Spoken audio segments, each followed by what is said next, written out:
관무량 수경, 제1장서분, 제1절 기사굴산의 큰 법회, 이와 같이 나는 들었다. 어느 때 부처님께서 왕사성의 기사굴산 영추산에 계셨는데 1250명의 스님들과 3만 2천 명의 보살들이 자리를 함께 하였으며 문수보살이 그 수제자였다. 제2절 왕사성의 비극, 일아버지 왕을 가둠. 그때 마가타국의 왕사성에 아사세라 하는 태자가 있었다. 그는 제바달다라는 나쁜 친구의 꼬임에 빠져서 아버지인 빈바사라 왕을 7겹의 담으로 둘러싸인 깊은 감옥에 가두어 놓고 신하들에게 명령하여 아무도 가까이 가지 못하게 하였다. 그런데 왕비인 위제의 부인은 사랑하는 왕이 감옥에 gat혀서 너무나 슬퍼한 나머지 깨끗이 목욕을 하고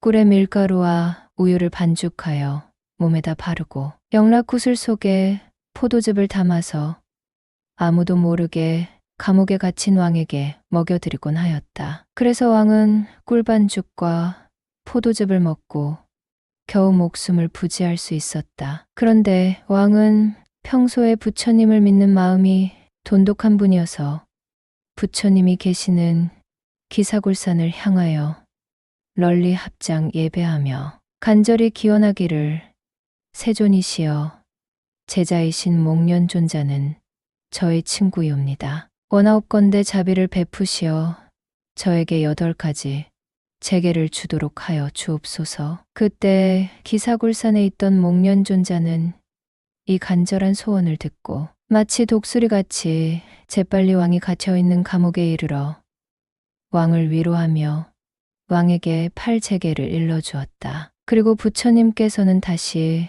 설법을 제일 잘하는 부르나 존자를 보내시어 왕을 위로하기 위해 설법을 하도록 하셨다. 그래서 감옥에 갇힌 지 21일이나 지났으나 왕은 꿀 반죽을 먹고 설법을 들으며 몸과 마음이 편안하여 왕의 건강과 안색은 이전과 같이 온화하고 마음은 기쁨이 가시지 않았다. 이 어머니를 가둠. 어느 날 아사세는 아버지 왕이 갇힌 감옥의 문지기에게 아버지가 아직도 살아있느냐고 물었더니 문지기가 대답하기를 대왕이시여 어머니이신 왕대비께서 몸에 꿀반죽을 바르시고 영락구슬 속에 포도즙을 넣어가지고 오셔서 아버지 왕께 올리오며 부처님의 제자이신 목련과 부르나 두 스님이 허공으로 날아와서 부왕께 설법을 하시니 도저히 막을 도리가 없나이다. 이 말을 들은 아사세는 화가 불같이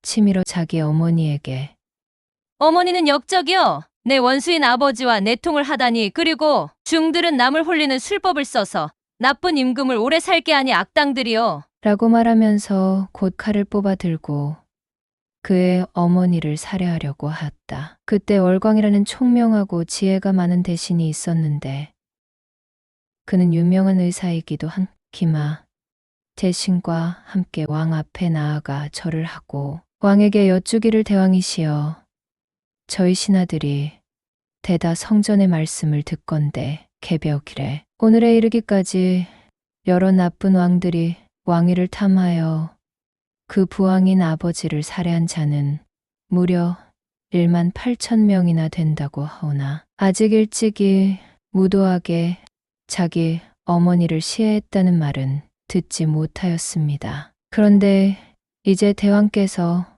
어머니를 해치려 하시니 이는 왕족을 더럽히는 일로서 신하로서 차마 볼 수 없습니다. 그러한 짓은 천한 백정만도 못한 짓이오니 저희들은 여기에 더 머물러 있을 수 없습니다. 라고 말하며 곧 칼을 뽑을 듯이 칼자루에 손을 대면서 몇 걸음 뒤로 물러섰다. 이 말을 듣고 아사세 왕은 크게 놀라고 귀가 죽어서 황급히 기마 대신에게 말하기를 그대는 나를 도와주지 않으려는가? 라고 하니 기마 대신이 여쭈기를 대왕이시여 부디 삼가하시고 어머니를 살해하지 마소서. 왕은 이 말을 듣고 뉘우쳐 두 대신에게 사과하고 도와주기를 청하였다. 그리고 이내 칼을 버리고 어머니를 살해하지는 않았으나 내관에게 명령하여 깊은 골방에 어머니를 가두고 다시 나오지 못하게 하였다. 제3절 이 세상 고통의 바다를 싫어하고 극락 정토를 흠모함. 이와 같이 하여 위제의 부인은 궁중 깊이 갇히게 되어 슬픔과 시름으로 몸은 사뭇 수척해지고 마음은 그지없이 산란하였다. 부인은 멀리 기사골산을 향하여 부처님께 예배하고 말하기를 세존이시여. 지난날 부처님께서는 언제나 안한존자를 보내시어 저를 위로하여 주셨사옵니다. 저는 지금 깊은 시름에 잠겨 있사오니 거룩하신 부처님을 뵐 방법마저 없사옵니다. 원하옵건대 목련존자와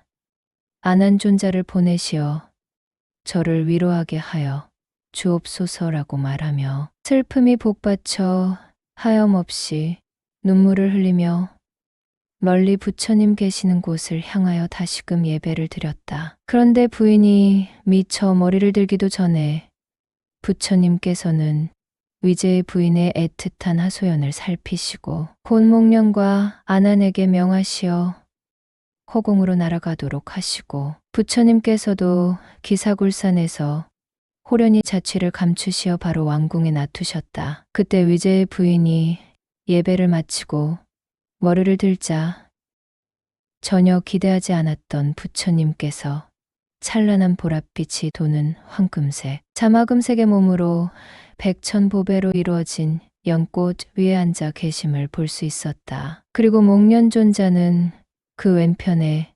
안한존자는 오른편에서 부처님을 모시고 있었고 제석천왕과 범천왕과 사대천왕 등 여러 하늘나라 천신들은 허공 중에 머물며 하늘에서 꽃을 비 내리듯 뿌리며 부처님께 공양하였다. 이때 위제의 부인은 부처님을 뵙자 스스로 영락 목걸이를 끊어버리고 몸을 가누지 못하며 흐느껴 울면서 부처님께 사르기를 세존이시여, 저는 과거 속세에 무슨 죄가 있사옵기에 이러한 악독한 아들을 두게 되고 부처님께서는 또한 무슨 인연으로 제바달다와 같은 나쁜 무리와 친족이 되셨사옵니까? 원하옵나니 세존이시여, 저를 위하여 괴로움과 번뇌가 없는 처소를 자상하게 말씀하여 주옵소서. 저는 마땅히 그곳에 태어나겠사오며 이 지구 땅 위 연부제와 같은 혼탁하고 사나운 세상에는 아예 살고 싶지가 않습니다. 이 더럽고 악한 세상에는 지옥과 악귀와 축생이 충만하고 못된 무리들이 너무나 많습니다. 저는 다음 세상에서는 나쁜 소리를 듣지 않고 사나운 무리들을 만나고 싶지 않습니다. 지금 저는 부처님 앞에 오체투지하여 참회하오며 구원을 비옵니다. 진정으로 원하옵나니 중생의 태양이신 부처님께서는 저에게 청정한 업으로 이루어진 안락한 세계를 보여주옵소서. 그때 부처님의 양미간에서 찬란한 금색 광명이 발하여 한량없는 시방세계를 두루 비추고 그 광명은 다시 돌아와서 부처님의 정수리에 머물러 마치 수미산과 같은 황금의 좌대가 되었다. 그리고 시방세계 모든 부처님들의 청정하고 미묘한 불국토는 모두 그 가운데 나타나 있었다. 그런데 어느 국토는 7가지 보석, 7보로 이루어지고 어느 국토는 순수한 연꽃만으로 되어 있으며 어느 국토는 자재천왕의 궁궐과 같이 장엄하고 어느 국토는 수정으로 된 거울과 같이 영롱한데 이와 같이 헤아릴 수 없는 불국토들을 분명하게 바라볼 수 있었다. 위제의 부인은 부처님께 사려 말하기를 세존이시여, 이러한 여러 불국토는 모두 다 청정하고 광명이 충만하옵니다. 그러나 저는 그 중에서도 아미타불이 계시는 극락세계에 가서 태어나고자 원하옵니다. 오직 바라옵건대 세존이시여, 저에게 극락세계에 왕생하기 위한 마음가짐과 바른 수행법을 말씀하여 주옵소서. 이 말을 들으신 부처님께서는 미소를 지으시니 5가지 색의 광명이 부처님의 입에서 나와 그 찬란한 빛은 갇혀있는 빈바사라 왕의 머리 위를 비추었다. 빈바사라 왕은 비록 옥중에 갇혀있는 처지였으나 문득 마음의 눈이 훤히 열려 멀리 부처님을 배웠고 엎드려 예배를 드리고 나니 자연히 욕계의 번뇌가 끊어지고 다시 욕계에 물러나지 않는 아나함과의 경계를 성취하게 되었다. 그때 부처님께서는 위제의 부인에게 말씀하셨다. 부인은 잘 모를 일이나 아미타불은 결코 널리 계시는 것이 아닙니다. 부인은 마땅히 마음을 가다듬어 청정한 업으로 이루어진 저 극락세계를 자세히 관찰해 보시오. 나는 지금 부인을 위하여 널리 가지가지의 비유를 들어 다음 미래의 세상의 모든 중생들도 청정한 업을 닦아서 서방 극락세계에 왕생할 수 있도록 하겠습니다. 그런데 저 극락세계에 왕생하고자 하는 이는 마땅히 세 가지의 복을 닦지 않으면 안 됩니다. 그 첫째로는 부모에게 효도하고 스승과 어른을 받들어 섬기며 자비한 마음으로 살생하지 말고 지성으로 10가지 착한 행위, 10선업을 닦는 것입니다. 둘째는 부처님과 불법과 큰 스님 삼보에 귀의하여 여러 가지 계율을 지키며 말과 행동을 바르게 하는 것입니다. 셋째로는 가장 높은 진리를 깨닫고자 하는 마음, 보리심을 내며 착한 일을 하면 복을 받는 인과의 도리를 믿고 대승경전을 독송하며 한편 다른 이에게도 그렇게 하도록 권해야 합니다. 그래서 이러한 세 가지의 수행을 극락세계에 왕생할 수 있도록 만드는 청정한 업, 정업이라 하는 것입니다. 그리고 부인은 아직 모를 일이나 이 세 가지의 청정한 업은 과거, 현재, 미래의 3세 모든 부처님들께서 닦으신 청정한 업의 근본이 되는 것입니다. 제사절, 극락세계 관찰의 인연, 부처님께서는 다시 아난과 위제의 부인에게 말씀하셨다. 그대들은 잘 듣고 깊이 생각하여라. 내가 이제 번뇌의 시달림으로 괴로워할 미래 세상의 모든 중생들을 위하여 청정한 선업에 대해 말하리라. 착하도다 위제이여. 부인은 미래 세상의 중생들을 위하여 참으로 좋은 질문을 하도다. 아나나, 그대는 내가 하는 말을 잘 지니고 기억하여 널리 많은 중생들에게 베풀도록 하여라. 나는 이제 위제의 부인과 미래 세상의 모든 중생들이 서방 극락세계를 볼 수 있도록 가르쳐 주리라. 그래서 그들은 부처님의 위신력에 의지하여 저 청정한 극락세계를 바라보는 것이 마치 맑은 거울에 자기 얼굴을 비춰보는 것과 같이 분명하게 볼 것이니라. 그리하여 극락세계의 지극히 미묘한 장엄과 즐거운 일들을 보고 나면 그들의 마음은 즐거움과 기쁨, 환희로움으로 사무쳐 바로 태어남도 없고 죽음도 없는 불생, 불멸의 진리를 깨닫는 무생법인을 얻게 되느니라. 부처님께서는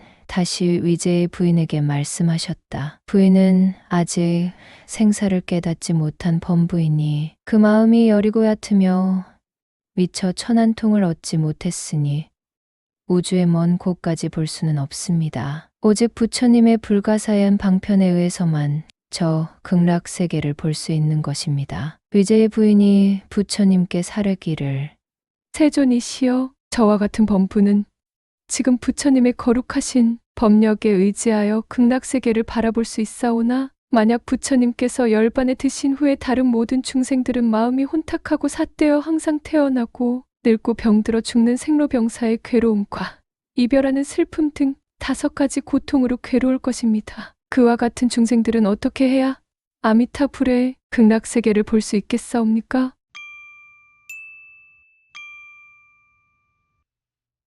제 2장 정종분 16가지 관, 제일절해를 생각하는 관, 일상관. 부처님께서 위제의 부인에게 말씀하셨다. 부인이여, 그대와 중생들은 마음을 가다듬고 생각을 한 곳에 집중하여 서쪽을 생각하시오. 그리고 어떤 생각을 해야 하는가 하면 모든 중생들은 태어나면서부터 소경이 아니고 눈이 있는 사람은 누구나 해가 지는 것을 볼 것이니 서쪽을 향하여 단정히 앉아서 해를 똑똑히 보도록 하시오. 그런 후 마음을 굳게 간직하여 생각을 움직이지 말고 곧 지려는 해가 마치 서쪽 하늘에 매달린 북이라고 생각해 보시오. 그래서 해를 보고 난 후에도 눈을 감으나 눈을 뜨나 그 영상이 머릿속에 한결같이 분명히 보이도록 할 것입니다. 이러한 것을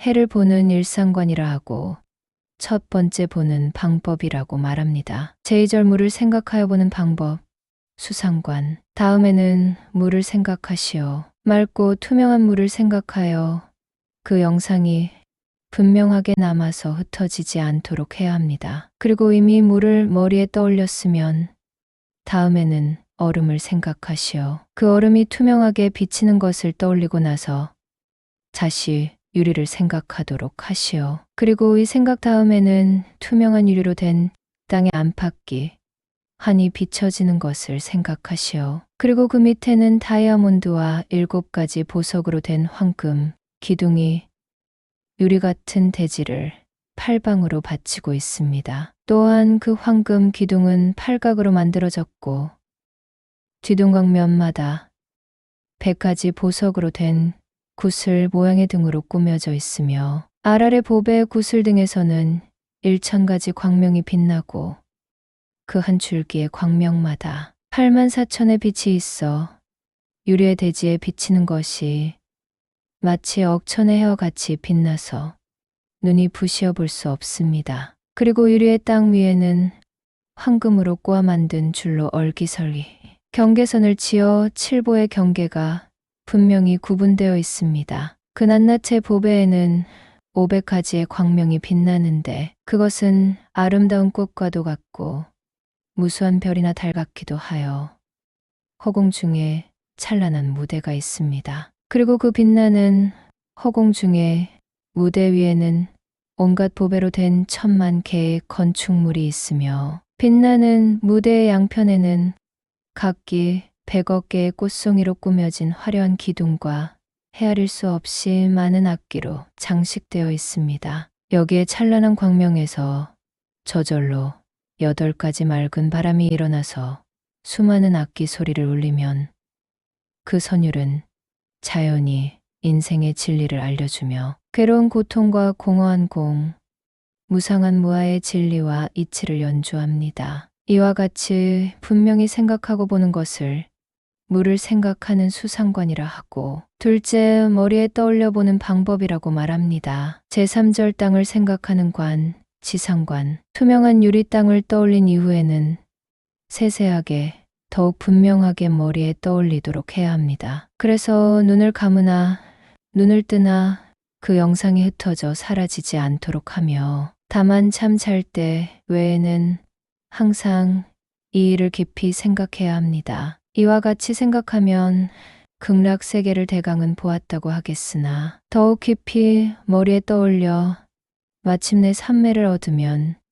실제로 저 극락세계를 분명히 볼 수 있게 되는 것입니다. 그러나 이것을 모두 다 말로 표현할 수는 없습니다. 이러한 것을 땅 생각하는 방법이라 하고 셋째 관이라 말합니다. 부처님께서 다시 아난에게 말씀하셨다. 아난아, 그대는 내 말을 마음에 깊이 간직하였다가 미래 세상의 중생들 중에서 고통을 벗어나고자 하는 이들을 위하여 이러한 극락의 땅을 너리에 떠올리는 방법을 말하여 주어라. 그런데 만약 이와 같이 극락의 땅을 마음속으로 떠올릴 수 있는 사람은 80억 겁 동안 생사에 윤회하는 죄업을 없애고 수명이 다해 죽음을 맞이할 때는 반드시 극락세계에 태어날 것이니 결코 마음속으로 의심을 품어서는 안 되느니라. 그래서 이와 같이 극락을 생각하는 방법을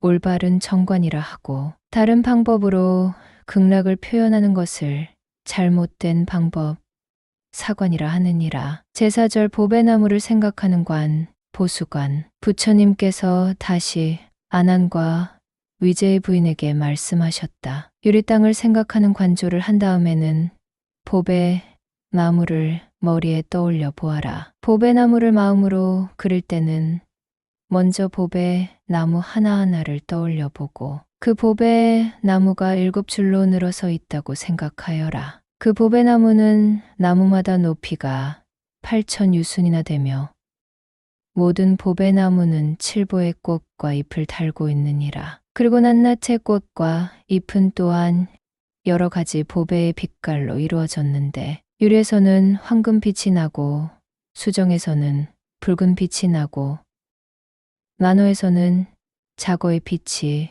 자거에서는 푸른 진주 빛이 나느니라. 그 밖에 산호와 호박과 모든 여러 보배로 꾸며져 있느니라. 그리고 미묘한 진주의 그물이 보배 나무 위에 두루 덮여 있는데 그 진주 그물은 나무마다 7겹으로 둘러 있느니라. 그 그물 사이마다 500억의 아름다운 꽃 궁전이 있는데 마치 하늘나라 범천의 궁전과 같으니라. 그 안에는 천상의 동자들이 천연스럽게 논일고 있는데 그들은 제각기 500억의 마니보주로 이루어진 영락 구슬을 목에 걸고 있느니라. 그런데 그 마니보주의 광명은 100유순이나 멀리 비쳐 마치 100억의 해와 달을 한데 모아놓은 것과 같아서 이루 말할 수 없느니라. 이와 같이 온갖 보배가 사이사이 섞이어 그 빛깔은 어디에도 비교할 수 없느니라. 이러한 보배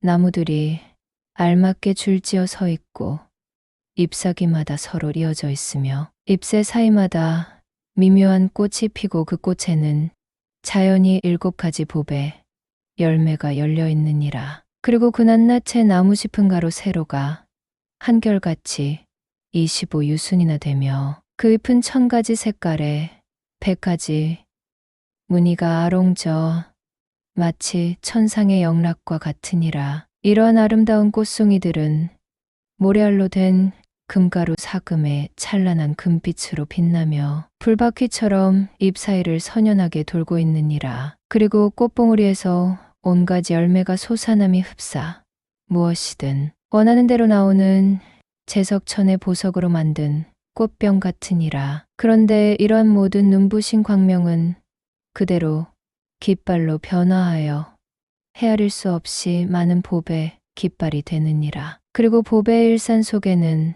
삼천대천 은하계의 모든 부처님들의 모습이 비치어 나타나고 현재 은하 세계의 불국토 또한 그 안에 모습이 나타나 있느니라. 이와 같이 보배의 나무를 마음으로 떠올리고 나서 다시금 차례대로 낱낱이 이를 생각하되 보배 나무의 줄기 가지나 잎과 꽃 열매 등의 영상을 분명히 지녀야 하느니라. 이러한 것을 보배나무 생각하는 보수관이라 하고 넷째 생각하는 방법이라 말하느니라. 제5절 팔공덕수 생각하는 방법 보지관. 다음에는 보배못의 물을 상상하여라. 보배못 물을 마음속에 떠올린다는 것은 저 극락세계에 8가지 공덕을 갖춘 귀한 연문 물이 있는데 연문 물마다 7가지 귀한 물로 이루어지고 그 귀한 물은 부드럽고 연하여 구슬의 왕 여의주에서 흘러나왔느니라. 그리고 그 보배 연문 물은 나뉘어 14갈래가 되느니라. 그 개울 밑 바닥은 눈부신 다이아몬드와 황금 모래가 깔리고 황금의 개울마다 60억의 7가지 보배의 연꽃이 피었는데 그 연꽃은 둥글고 탐스러워 모두 한결같이 12유순이나 되느니라. 또 한 마니보주 여의주에서 흘러나온 황금의 물줄기는 연꽃 사이사이로 흐르며 보배의 나무를 따라 오르내리고 있느니라. 그런데 그 물소리는 지극히 미묘하여 괴로움, 공허하고 무상한 무아의 인생의 진리를 알려주기도 하고 또는 모든 부처님의 상호와 공덕을 찬탄하기도 하느니라. 그리고 그 보배의 왕 여의주에서 미묘한 금색 광명이 솟아나와 100가지 보배 귓깔의 새로 변화하여 노래하는데 그 소리는 평화롭고 애틋하고 그윽하여 항상 부처님과 불법과 승가 삼보의 공덕을 찬양하고 있느니라. 이렇게 상상하는 것을 팔공덕수를 마음으로 그려보는 보지관이라 하고 극락을 생각하는 다섯째 방법이라 말하느니라. 제6절 보배 누각 생각하는 방법. 온갖 보배로 웅장하게 치장된 불국토의 경계마다 500억 채의 보석으로 건설된 빌딩이 있으며 그 건축물에는 헤아릴 수 없이 많은 하늘나라 사람들이 하늘 음악을 연주하고 있느니라. 그런데 그 악기들은 천상의 보배 깃발처럼 허공에 내달려 저절로 미묘하게 울리는데 그 온갖 음률은 모두 부처님을 생각하고 불법을 생각하고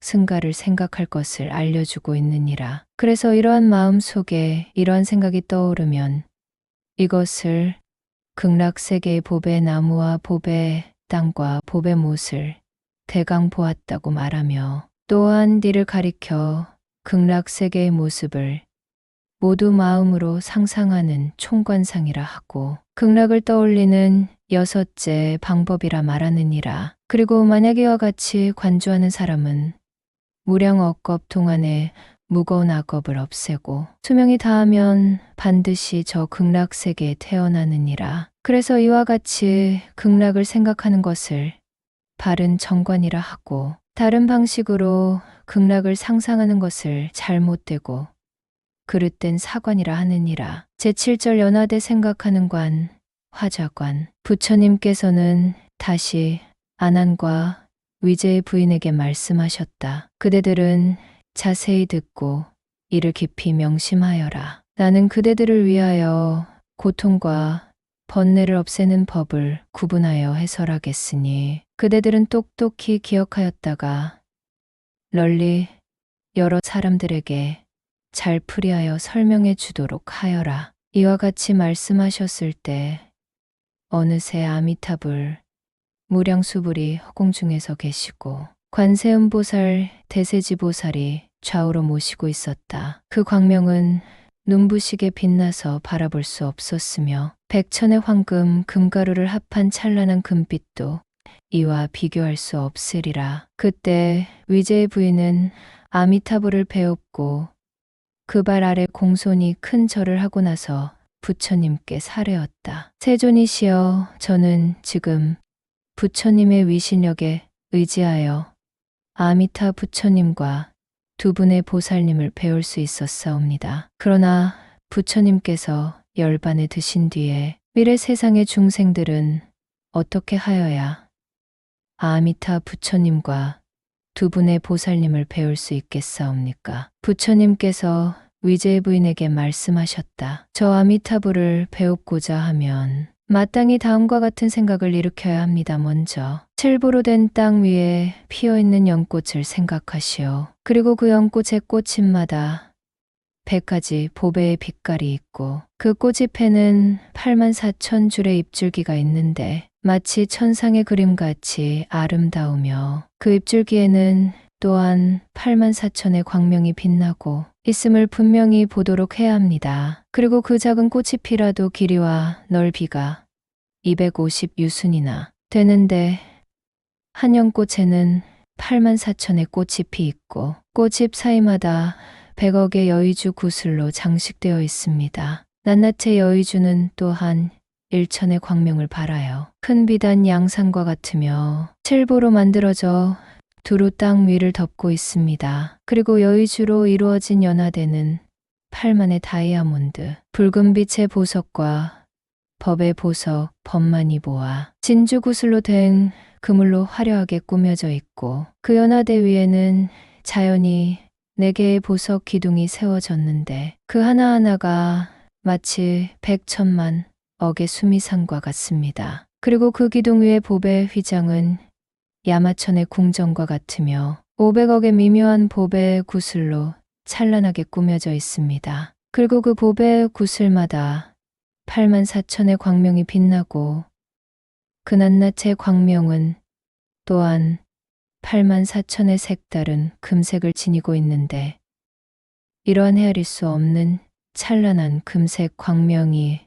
보배 땅 위에 두루 펼쳐 있습니다. 그리고 그 광명은 곳곳마다 변화하여 가지가지의 다른 형상을 이루는데 혹은 금강대가 되고 혹은 진주의 그물이 되고 혹은 여러 가지 꽃구름이 되기도 하여 온갖 방면에서 마음대로 변화하여 불사를 이루고 있습니다. 이러한 것을 연화대를 상상하여 바라보며 관조하는 화저관이라 하고 일곱째 관여로 말합니다. 부처님께서는 다시 아난에게 말씀하셨다. 아난아, 이와 같은 미묘한 꽃은 분시 아미타불께서 법장 비구였을 적에 세운 서원의 힘으로 이루어진 것이니라. 그러니 만약 아미타 부처님을 생각하고자 하면 마땅히 먼저 이 연화대의 생각을 지어야 하느니라. 그런데 연화대를 생각할 때는 다른 번잡한 상상을 하지 말고 하나하나의 꽃잎, 알알의 구슬, 낱낱의 광명, 하나하나의 꽃받침, 낱낱의 기둥 등을 생각하여 마치 거울 속에서 자신의 얼굴을 보듯이 그 영상을 분명히 상상해야 하느니라. 그런데 이런 생각이 이루어진 사람은 능히 오만겁 동안 생사윤회하는 죄업을 없애고 반드시 결정코 극락세계에 왕생할 수 있느니라. 그리고 이와 같이 마음의 눈으로 보는 것을 바른 정관이라 하고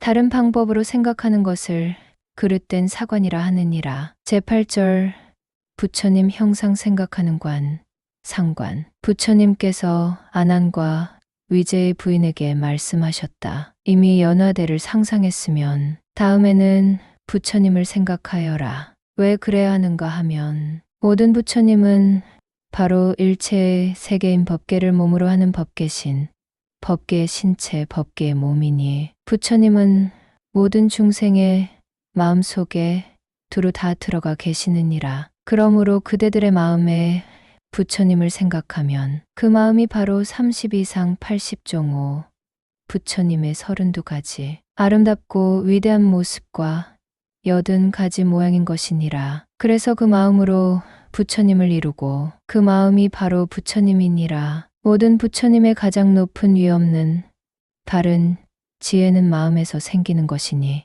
마땅히 일심으로 생각을 골똘히 하여 저 아미타 부처님과 그 지혜의 공덕인 열애, 응공, 정변지를 깊이 마음의 눈으로 보아야 하느니라. 그런데 저 아미타부를 생각하고자 하는 사람은 먼저 부처님의 형상을 생각해야 하느니라. 눈을 뜨거나 감거나 마음을 한결같이 하여 반짝이는 사금과 보랏빛, 황금색과 같이 찬란한 하나의 부처님 형상이 저 연꽃 위에 앉아있는 모습을 마음속으로 생각해야 하느니라. 그리고 이와 같은 부처님의 형상을 보고 나면 마음의 눈이 열려서 저 극락세계의 칠보로 화려하게 장식된 보배 땅과 보배 연못과 줄지어 서 있는 보배 나무와 그리고 그 위를 덮고 있는 천상의 보배 휘장과 또한 온갖 보배로 아롱진 보배 그물이 허공에 가득함을 분명히 보게 될 것이니라. 그리고 이러한 영상을 마치 자기 손바닥을 보듯이 더욱 뚜렷하게 마음으로 상상해야 하느니라. 그리고 이 마음으로 보고 난 다음에는 다시 한 송이의 커다란 연꽃이 부처님 불상의 왼편에 있는 것을 생각하여라. 그것은 부처님 불상의 연꽃과 같아서 조금도 다르지 않느니라. 또한 그와 똑같은 연꽃이 또 한 송이 부처님 불상의 오른편에 있는 것을 생각하여라. 그리고 한 관세음 보살의 불상이 왼쪽 연꽃 위에 앉아 있고 한 대세지 보살의 불상이 오른쪽 연꽃 위에 앉아 있는데 그 금색 광명은 한결같이 부처님의 불상과 똑같은 것을 생각하여라. 그리하여 이러한 생각이 이루어지면 부처님의 불상과 두 보살의 불상은 모두 광명을 발하느니라. 그래서 그 찬란한 금색 광명은 모든 보배 나무를 비추느니라. 그리고 그 낱낱 보배 나무 밑에는 또한 세 송이의 큰 연꽃이 있고 연꽃 위에는 각각 한 부처님의 불상과 두 보살의 불상이 있는데 이렇듯 아미타불의 불상과 두 보살의 불상이 저 극락세계에 두루 가득하느니라. 그리하여 이와 같은 생각이 성취되었을 때 마음으로 생각하는 수행자는 극락세계에 흐르는 물과 광명과 모든 보배, 나무와 기러기와 원앙새 등이 모두 미묘한 법문을 아뢰고 있음을 알아듣게 되느니라. 그래서 선정에 들 때나 선정에서 나올 때나 항상 미묘한 법문을 들을 것이니 수행하는 선정에 들었을 때 들은 바를 잘 기억하였다가 선정에서 나온 뒤에 경전의 가르침과 맞추어 보도록 해야 하느니라. 그것이 만약 경전과 맞지 않으면 이를 망상이라 하고 경전과 일치하면 이것을 상상으로 극락세계를 보는 것이라 하느니라. 그런데 이와 같이 부처님과 보살의 형상을 생각하고 마음에 떠올리는 것을 상상으로 보는 것이라 하고 또한 여덟째 관이라 하느니라.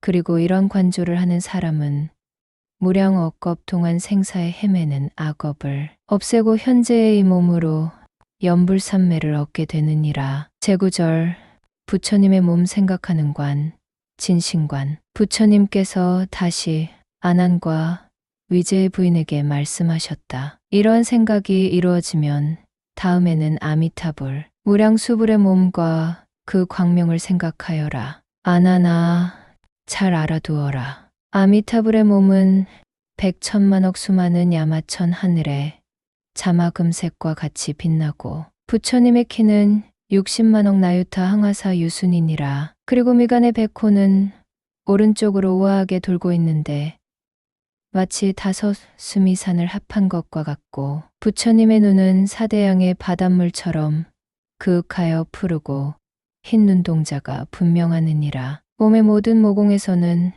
수미산과 같은 큰 광명이 흘러나오고 부처님의 원광은 100억 3천 대천 은하 세계와 같으니라. 그리고 그 원광 속에는 100만억 나유타 한강에 모래알갱이만큼 많은 화신불이 계시고 그 화신불마다 헤아릴 수 없이 많은 화신 보살들이 모시고 있느니라. 그리고 아미타 부처님에게는 8만 4천 가지의 상호가 있고 그 하나하나의 상호에는 각각 8만 4천의 종호가 있으며 그 낱낱 종호마다 또 한 8만 4천의 광명이 있느니라. 그리고 그 광명은 두루 시방세계를 비추어 부처님을 생각하고 부처님의 명호 아미타불의 이름을 부르는 연불 중생들을 받아들여 그 한 사람도 버리지 않느니라. 그런데 이러한 모든 광명과 상호와 화신불을 이루 다 말할 수는 없는 것이니 다만 깊이 깊이 생각하여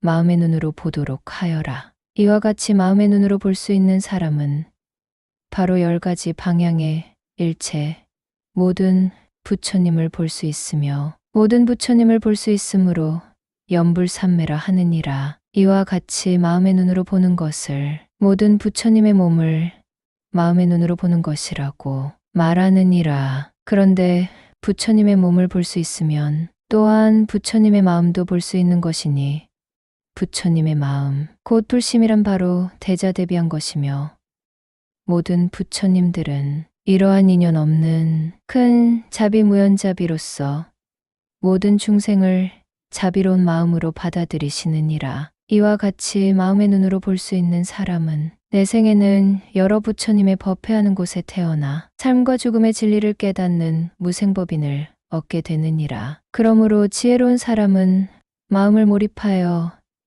착실히 아미타 부처님을 마음의 눈으로 보아야 하느니라. 그리고 아미타불을 마음의 눈으로 볼 때는 한 가지 부처님 모습으로부터 보아 들어가야 하는데 다만 미간 백호의 마음의 눈으로 상상하여 그 영상이 마음에 분명하게 떠올리기도 하느니라. 그래서 미간 백호를 통해 볼 수 있으면 부처님의 8만 4천 상호가 저절로 앞에 나타나는데 이렇듯 아미타불을 볼 수 있는 사람은 시방 우주에 헤아릴 수 없는 모든 부처님을 볼 수 있느니라. 또한 무수한 부처님을 볼 수 있으므로 부처님으로부터 미래에 성불한다는 수기를 받게 되느니라. 이러한 것을 일체 모든 부처님의 몸을 마음의 눈으로 보는 진신관이라 하고 또한 아홉째 관이라 하느니라. 그리고 이와 같이 마음의 눈으로 보는 것을 바른 정관이라 하고 다른 방법으로 생각하는 것을 그릇된 사관이라 하느니라. 제10절 관세음보살 생각하는 관, 관음관. 부처님께서 다시 아난과 위제의 부인에게 말씀하셨다. 아미타불을 분명하게 본 다음에는 관세음보살을 마음의 눈으로 보아라. 이 보살은 키가 80만 억나유타 유순이며 몸은 자주빛 황금색으로 빛나고 정수리에는 상투같이 솟은 육개가 있으며 목에는 원광이 있는데 그 지름이 100천 유순이나 되느니라. 그 원광 속에는 500의 화신불이 계시는데 모두 나 석가모니불과 같으니라. 그리고 한 분의 화신불마다 각기 500의 화신보살과 헤아릴 수 없는 하늘 사람들이 모시고 있느니라. 그리고 관세음보살의 온몸에서 바라는 광명 속에는 지옥악귀 축생, 인간, 천상 등이 5갈래 중생의 일체 모든 현상이 나타나 있느니라. 관세음보살의 머리 위에는 여의주 마니보주로 된 천관이 있고 그 천관 속에는 화신 부처님 한 분이 서 계시는데 높이가 25유순이니라. 관세음보살의 얼굴은 자주빛 황금색으로 빛나고 미간의 백호는 칠보의 빛깔을 지녔는데 84,000의 광명이 흘러나오느니라. 그리고 그 낱낱 광명 속에는 헤아릴 수 없이 많은 화신불이 계시는데 그 화신불들은 또한 각기 수없이 많은 화신보살들이 모시고 있느니라. 이와 같이 자재로 변화하여 시방세계에 가득함이 마치 찬란한 붉은 연꽃이 수없이 피어 있는 것과 같으니라. 또한 관세음보살은 80억 광명으로 된 영락 목걸이를 걸고 있는데 그 영락 구슬 속에는 모든 장엄한 일들이 모조리 나타나 있느니라. 그 손바닥은 500억 가지 연꽃빛을 띠고 그 손가락 끝마다 84,000의 그림 무늬가 있는데 마치 도장의 이름 새겨진 면과 같으니라. 그 그림 무늬마다 84,000의 빛깔이 있고 빛깔마다 또한 84,000의 광명이 있느니라. 그런데 그 광명은 부드럽고 상냥하여 두루 모든 것을 비추는데 관세음보살은 이러한 보배 손으로 중생들을 인도하느니라. 또한 관세음보살이 발을 들 적에는 발바닥에 있는 천복륜의 밝음이 저절로 500억의 광명대로 변화하고 발을 디디면 그것이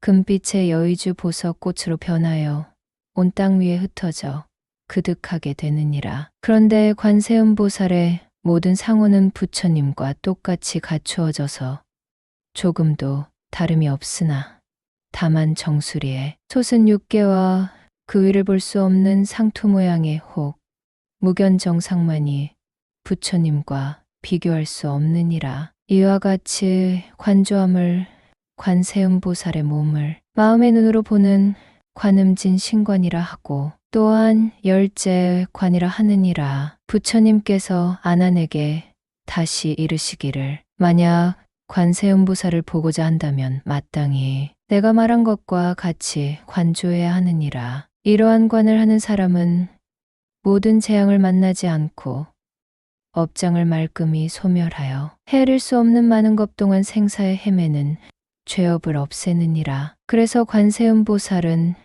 다만 그 이름만을 들어도 무량한 복을 얻을 수 있는데 하물며 그 모습을 분명히 관조하는 큰 공덕에 있어서랴. 그런데 만약 관세음보살을 관조하고자 하는 사람은 먼저 정수리의 육개를 마음으로 상상하고 다음에는 천관을 생각하고 그 나머지 여러 상호를 차례차례로 관조하되 뚜렷하기가 마치 손바닥을 보는 것과 같이 분명히 해야 하느니라.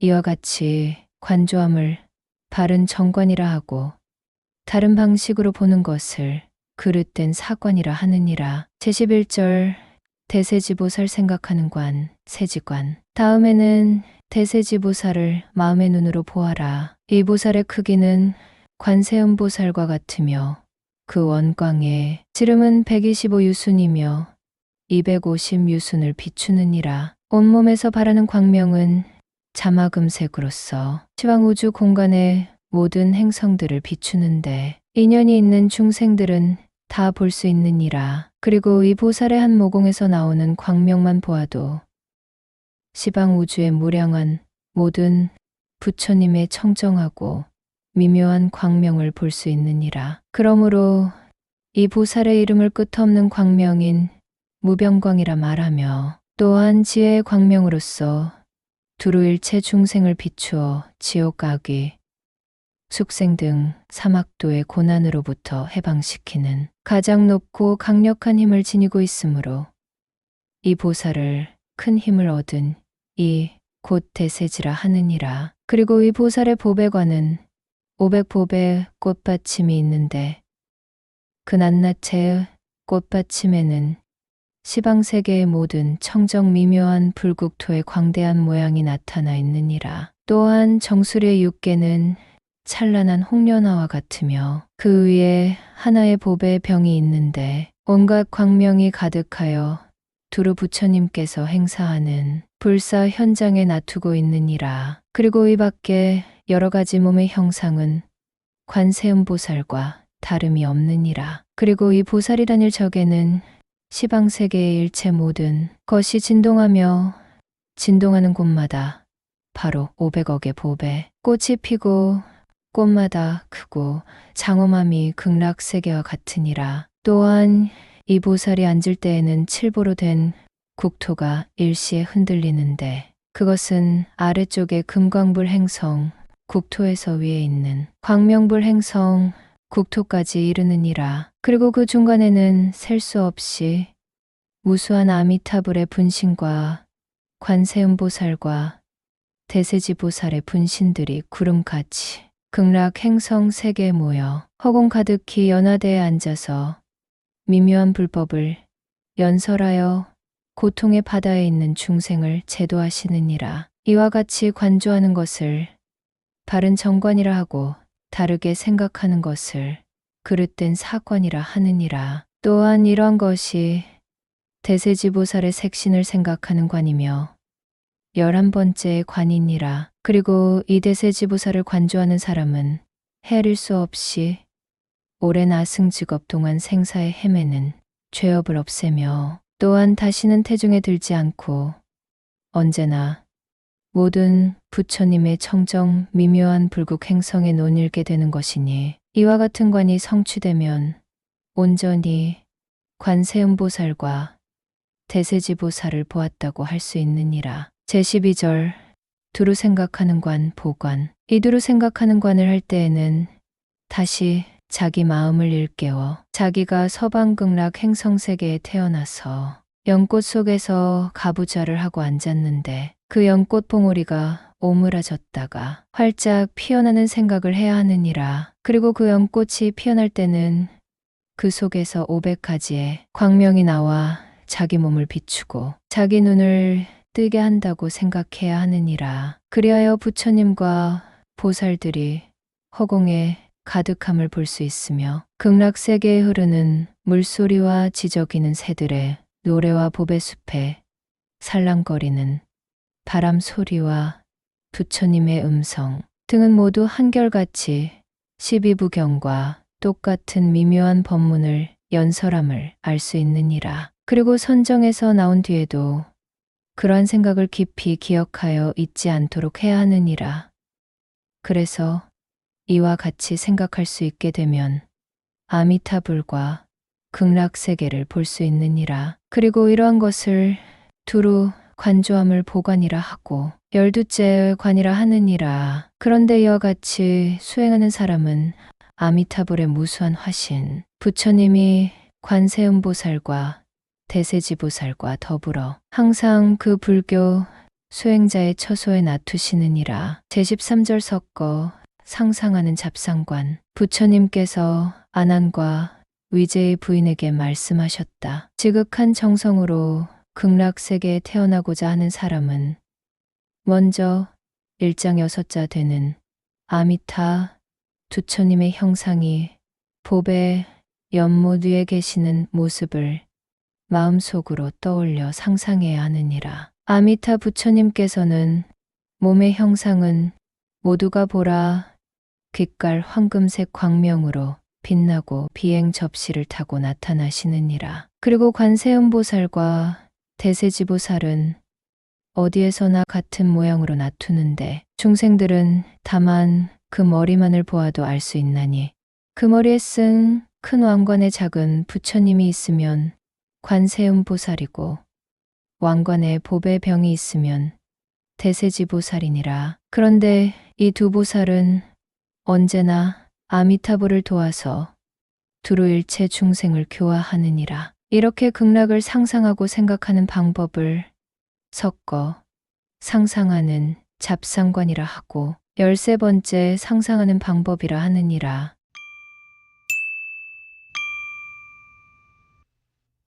극락에 태어나는 9가지 부류의 사람들. 제14절 상배관.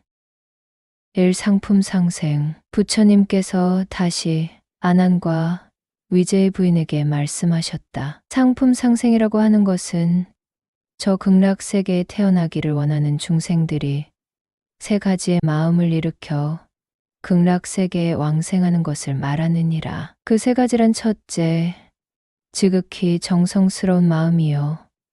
둘째는 깊은 신앙심이며 셋째는 악한 마음을 뉘우치고 착한 행동으로 되돌리는 회양으로 극락세계에 태어나기를 바라는 마음을 일으키는 것인데 이것을 회양발언심이라고 하느니라. 이렇게 지극한 정성, 깊은 신앙심, 회양발언심 3가지 마음을 갖추면 반드시 저 극락세계에 태어나게 되느니라. 그리고 중생 중에 3부류의 사람이 극락세계에 왕생할 수 있는데 그 첫째는 자비심이 깊어서 살아있는 생명을 줄이지 않고 모든 계율을 갖추어 행동이 올바르며 둘째는 지극한 정성을 다하여 대승경전을 읽고 외우며 독송하는 사람이며 셋째로는 부처님과 부처님이 가르침을 주신 불법과 부처님의 제자 삼보, 계율과 보시와 천상 등을 염원하는 6가지 염원 수행을 하는 사람이니라. 그래서 이러한 성근 공덕을 회양하여 저 극락세계에 태어나고자 서원하고 이러한 공덕을 갖추어 하루에서 1회까지 이르면 바로 극락세계에 왕생할 수 있느니라. 이와 같이 극락세계에 태어날 때 이들은 용맹하게 정진했기 때문에 아미타불께서 관세음보살, 대세지보살과 셀 수 없이 많은 화신, 부처님들과 수많은 스님, 비구 성문대중과 여러 하늘나라 사람들과 함께 칠보, 궁전과 같은 비행 접시, 우주선을 타고 나투시느니라. 그 중에 관세음보살은 다이아몬드로 만들어진 비행 접시, 우주선을 운전하고 대세지보살과 함께 그 수행자 앞에 가까이 이르고 아미타불께서는 찬란한 광명을 발하시어 그 수행자의 몸을 비추시며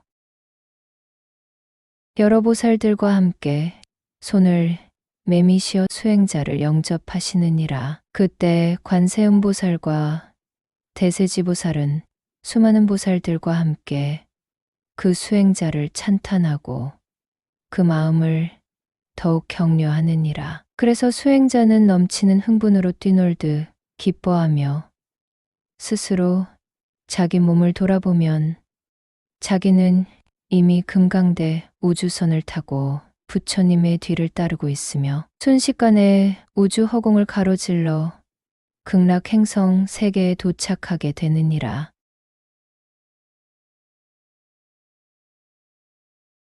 그래서 극락세계에 태어나면 거룩한 모습에 원만한 상호를 갖추신 부처님을 보면서 동시에 여러 보살들의 훌륭한 모양을 보게 되느니라. 그리하여 찬란하게 빛나는 귀한 보배, 나무숲에서 올려나오는 미묘한 법문을 들으면 삶과 죽음, 생사를 깨닫는 무생법인의 진리를 깨닫게 되느니라. 그리고 우주선을 타고 순식간에 잠시 동안에 두루 시방 우주 공간의 행성 세계를 다니면서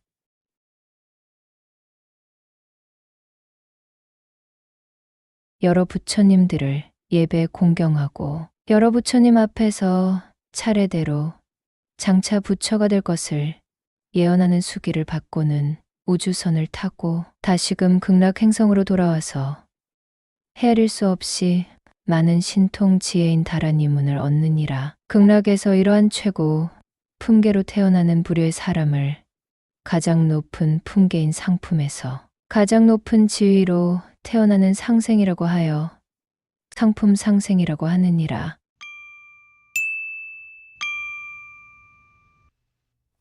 이 상품 중생, 극락 행성에서 상품 중생의 부류로 태어나는 사람들은 지금 살고 있는 생애 동안 반드시 부처님 경전 중에서 대승 경전을 배우고 읽고 외우며 독송하지 않는다고 하더라도 능히 대승의 뜻을 알고 그 근본 진리를 들어도 마음이 놀라거나 두려워하지 않고 진심으로 인과응보의 이치를 믿어 대승을 비방하지 않으며 이러한 공덕을 회양하여 극락세계에 태어나기를 서원하는 부류의 사람들을 말하느니라. 이와 같은 불교 수행자가 그 목숨이 다하려 할 때 아미타 부처님께서 관세음보살, 대세지보살과 헤아릴 수 없이 많은 대중 권속들에 둘러싸여 자주 빛깔 황금 연꽃 모양의 연화대 우주선을 거느리고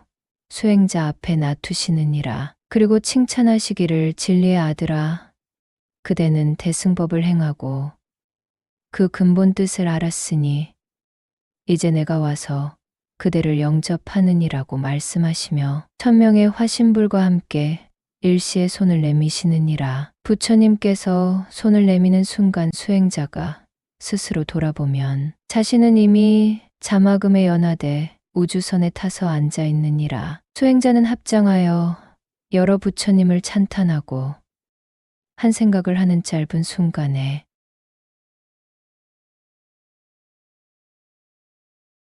우주 공간을 가로질러 바로 저 극락 행성 세계의 칠보 연모주의 연화대 우주선 위에 새로운 모습으로 태어나느니라. 이 자마금의 연화대 우주선은 그 모양이 큰 보배꽃과 같은데 하룻밤 사이에 그 보배꽃 같은 우주선의 뚜껑이 열리면 수행자의 몸은 자주빛 황금색으로 빛나고 그 발밑에도 또한 칠보의 연꽃이 있느니라. 그리고 부처님과 보살들이 다 함께 광명을 발하시어 수행자의 몸을 비추면 바로 눈이 열리고 마음이 밝아지느니라. 그리고 과거 전생 동안 지구에서 대승법을 익혀 쌓은 공덕으로 인하여 극락세계의 바람소리, 새소리, 물소리들이 다 한결같이 깊고 가장 높은 위 없는 법문을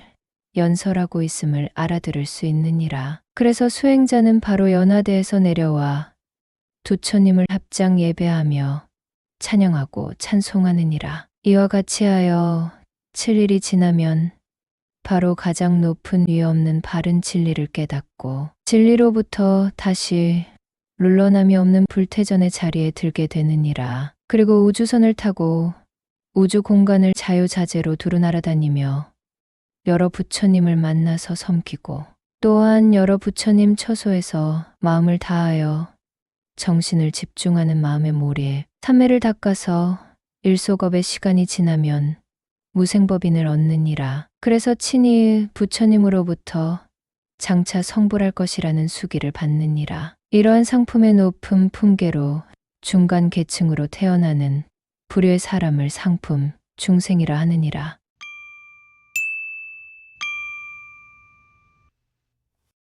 상품화생. 극락세계에서 상품화생하는 사람들은 인과응보의 이치를 믿고 대승의 가르침을 비난하지 않으며 오직 가장 높은 위 없는 진리를 구하는 마음을 가지고 이러한 공덕으로 되돌아 오는 회양하여 극락세계에 태어나는 것을 소원하는 부류를 말하느니라. 이러한 불교 수행자가 목숨이 다하려 할 때는 아미타불께서 관세음보살, 대세지보살을 비롯한 여러 권속들과 함께 황금의 연꽃 모양의 비행 접시를 타고 500의 화신불과 함께 나투시어 그를 영접하시느니라. 그때 500의 화신불은 다 함께 일시에 손을 내미시어 칭찬하여 말씀하시기를 진리의 아들아, 그대는 이제 청정하게 최상의 위 없는 진리를 구하는 마음을 내었기 때문에 얘가 너를 찾아와서 맞이하느니라고 말씀하시느니라. 죽음의 순간에 수행자가 이러한 일을 겪으며 자기 몸을 돌아보면 이미 황금 연꽃 모양의 우주선 위에 앉아 있느니라. 그러나 그 순간 연꽃 모양의 우주선 덮개는 오므라들면서 닫히고 부처님을 따라서 바로 우주 허공을 가로질러 극락 행성의 칠보 연못에 도착하게 되느니라. 그리하여 밤낮 하루를 지나서 연꽃 모양의 비행 접시는 꽃이 피는 것과 같은 모양으로 우주선문이 열리고 7일 동안 부처님을 뵐 수 있느니라. 그러나 아직 부처님의 모든 모습과 상호를 분명히 볼 수는 없으며 37일 즉 20일이 지난 다음에야 뒤로소 분명히 뵐 수 있느니라. 그리고 들려오는 모든 음성들이 다 한결같이 미묘한 법문을 연설하고 있는 것을 알아들을 수 있느니라. 그리고 우주선을 타고 우주의 여러 행성, 세계를 두루 여행하고 다니면서 많은 부처님을 공양하고 부처님으로부터 깊고 미묘한 법문을 듣느니라. 이와 같이 하여 삼소겁의 시간이 지나면 온갖 도리를 깨닫고 기쁨에 넘치는 경지, 환희지에 머물게 되느니라. 극락세계에서 상품의 가장 높은 품계 중에 낮은 등급 하생으로 왕생하는 것을 상품 하생이라 말하며 위에 말한 바 상품 상생과 상품 중생과 상품 하생의 세 부류로 왕생하는 것을 상배관이라 하고 극락을 상상하는 14째 방법이라 하느니라.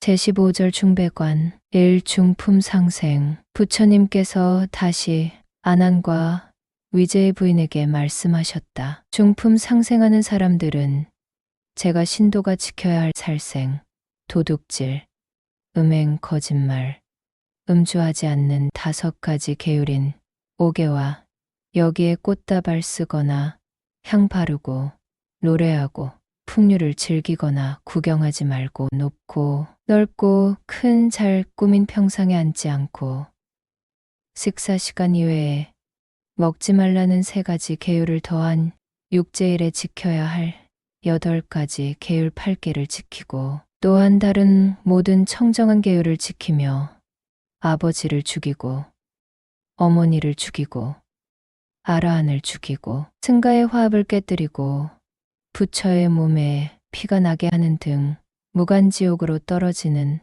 5가지 무거운 죄, 오역죄를 범하지 않고 아무런 허물이 없는 이런 착한 일을 많이 한 공과 불도를 닦은 덕, 공덕을 닦으며 삶의 방향을 바꾸는 회향하여 저 극락세계에 태어나고자 원하는 사람들은 극락 행성의 중품 상생으로 태어나느니라. 이와 같은 수행자가 목숨을 바치려 할 때 아미타불께서 여러 비구들과 권속들에 둘러싸여 금색 광명을 비추시며 그 사람 앞에 놔두시느니라. 그리고 현세에 괴롭고 허무하고 모든 것이 늘 변하는 무상의 이치와 나라고 하는 존재에 집착하지 않아야 하는 무아의 진리를 연설하시고 진리를 구하여 출가한 이가 모든 괴로움을 벗어나는 이를 찬탄하시느니라. 그 수행자는 부처님을 뵙고 법문을 듣고 나서 기쁨에 사무쳐 스스로 자기 몸을 돌아보면 자신은 이미 연화돼 우주선에 앉아 있느니라. 수행자는 곧 무릎을 꿇고 합장하여 부처님께 예배를 드리느니라. 수행자가 미처 머리를 들기도 전에 우주선은 우주 공간을 지나 벌써 극락 행성 세계에 왕생하였으며 그때 바로 흙을 싸고 있던 연꽃 같은 우주선이 덮개를 열고 마치 꽃이 피어나는 것처럼 우주선 문이 활짝 열리자 바람 소리와 물소리와 새소리 등 모든 음성들이 한결같이 고진멸도 사성제 진리의 미묘한 법문을 찬탄함을 알아들을 수 있느니라. 이때 수행자는 곧 아라한의 깨달음을 얻고 삼명과 육신통이 열리며 8가지 걸림이 없는 해탈, 8해탈을 갖추게 되느니라. 이러한 것을 중품 상생하는 것이라 하느니라.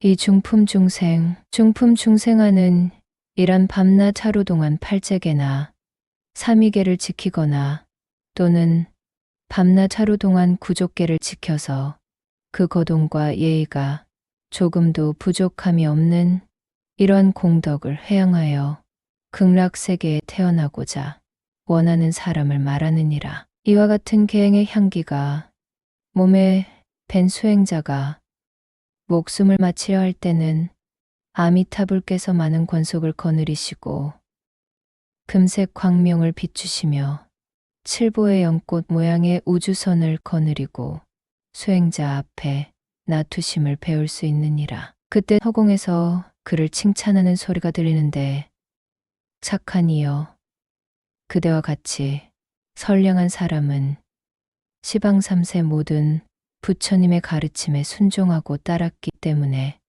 얘가 와서 그대를 맞이하노라 하시느니라. 그 말을 듣고 수행자가 스스로를 돌아보면 자신은 이미 연꽃 모양의 우주선 위에 앉아 있으며 그 순간 연꽃 우주선의 덮개는 이내 오므라져 우주 허공, 서방, 극락 행성 세계의 보배 연못 가운데 태어나느니라. 그래서 7일이 지나면 연꽃 우주선 뚜껑은 열리는데 마치 연꽃이 다시 피어나는 것과 같으며 그 연꽃 우주선의 문이 열리면 수행자의 마음의 눈도 열리느니라. 수행자는 합장하여 부처님을 찬탄하고 예배하며 법문을 듣고 나서 기쁨에 넘쳐 수다원의 깨달음을 얻고 반겁의 시간이 지난 뒤에는 아라한이 되느니라. 이러한 것을 중품 중생하는 것이라 하느니라.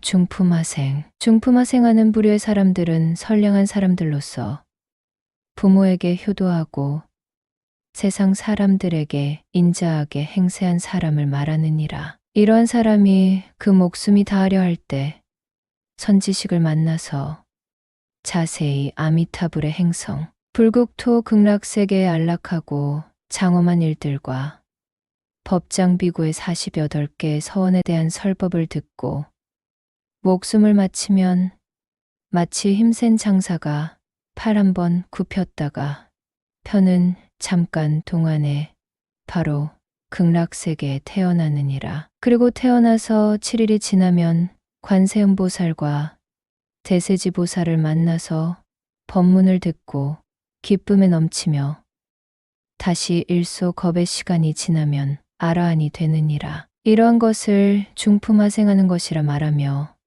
앞에 말한 바 중품상생과 중품중생과 중품하생의 세 갈래로 왕생함을 중배관이라 하고 또한 15째 관이라 하느니라.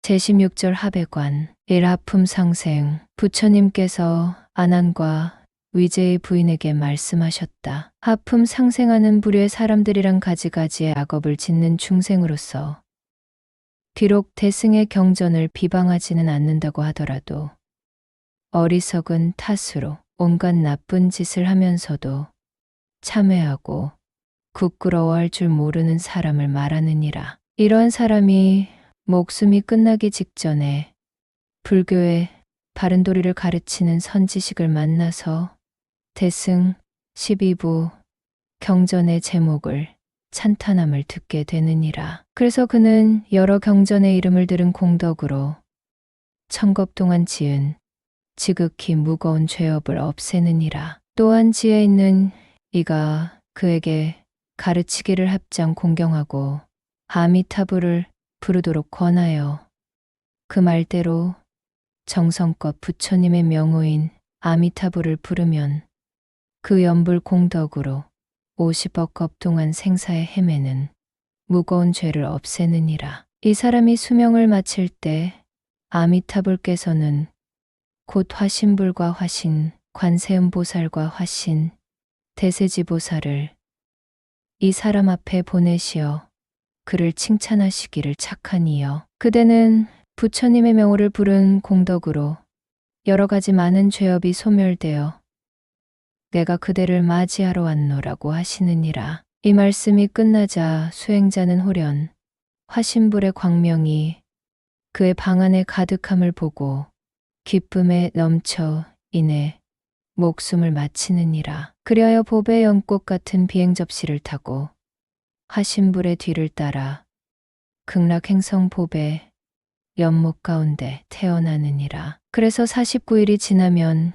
그 연꽃 조주선이 열리느니라. 연꽃 조주선이 열리면 자비한 관세음보살과 대세지보살이 찬란한 광명을 비추며 그 사람 앞에 와서 그를 위하여 깊고 미묘한 십비부경을 설법하느니라. 그는 법문을 듣고 나서 깊이 믿고 받들며 세상에 위협 없는 보리심을 내느니라. 그리고 다시 십소겁의 시간이 지나서 모든 도리를 밝게 깨닫는 지혜인 백번 명문을 갖추고 보살 십지의 첫 자리인 환희지에 들게 되느니라. 이러한 부류의 사람을 하품상생이라 말하는데 이와 같이 부처님과 불법과 불제자 등 삼보의 이름을 듣고 그 삼보의 이름을 들은 공덕으로 바로 극락세계에 왕생하느니라.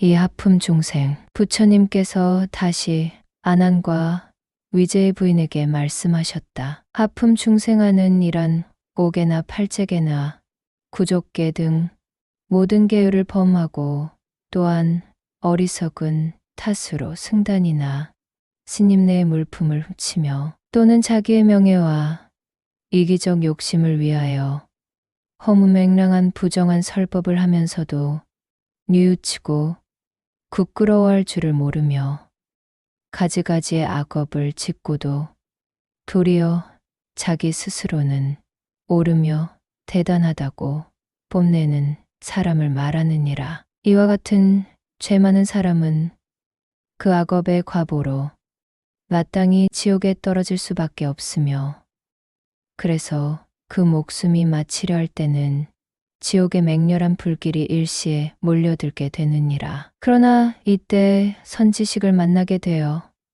선지식이 큰 자비로서 이 사람을 위하여 아미타불의 10가지 위덕과 그 광명의 불가사의한 신통력을 말해주고 또한 계율과 선정과 지혜와 해탈과 해탈지견 등을 찬탄하느니라. 그래서 이 사람은 그 법문을 듣고 80억 겁 동안 생사에 헤매는 무거운 죄업을 벗어나게 되느니라. 그리하여 지옥의 맹렬한 불길은 맑고 시원한 미풍으로 변하여 가지가지 천상의 꽃을 날리느니라. 그리고 그 모든 꽃과 같이 생긴 우주선마다 화신불과 화신, 보살들이 있어서 이 사람을 맞이하느니라. 그래서 그는 순식간에 바로 극락세계에 왕생하여 칠보 연못의 연꽃 속에 태어나느니라. 그리하여 그 속에서 6겁이 지나면 연꽃이 피는데 그때 관세음보살과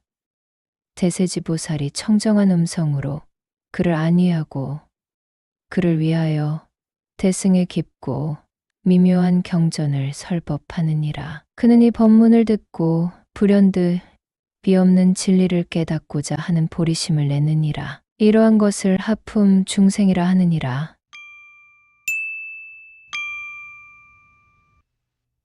삼하품하생. 부처님께서 아난과 위제의 부인에게 말씀하셨다. 하품하생하는 사람들이란 늘상 악업을 짓는 중생으로서 오역죄와 10가지 악행 등 가지가지의 악업을 지어 그 무거운 죄업의 과보로 응당 지옥, 아귀 축생 등 사막도에 떨어져 오랜 것 동안 한량없는 괴로움을 받을 사람을 말하느니라. 그러나 이와 같은 어리석은 사람도 목숨이 다하려 할 때 선지식을 만나게 되어 선지식이 그를 위하여 여러 가지로 위로하여 주고 미묘한 법문을 들려주어 지성으로 부처님을 생각하도록 가르쳐 주느니라. 그러나 그는 괴로움이 극심하여 부처님을 생각할 경황이 없느니라. 그래서 선지식이 다시 그에게 그대가 만약 부처님을 생각할 수가 없다면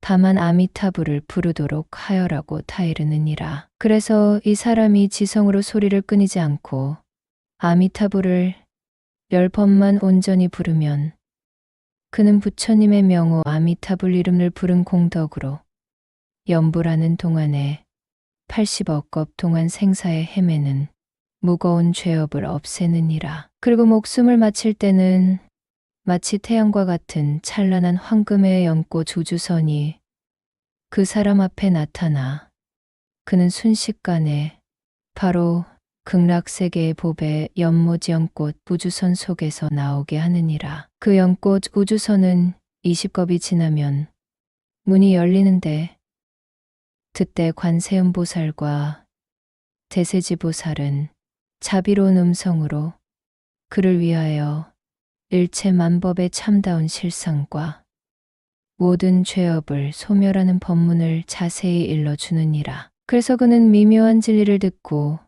기쁨에 넘쳐 불현듯 최상의 위 없는 진리를 구하는 보리심을 내느니라. 이러한 것을 하품하생이라 말하고 앞에 말한 바 하품상생과 하품중생과 하품하생 등 세 갈래로 왕생하는 법을 하배관이라 하며 또한 16째 관이라 하느니라.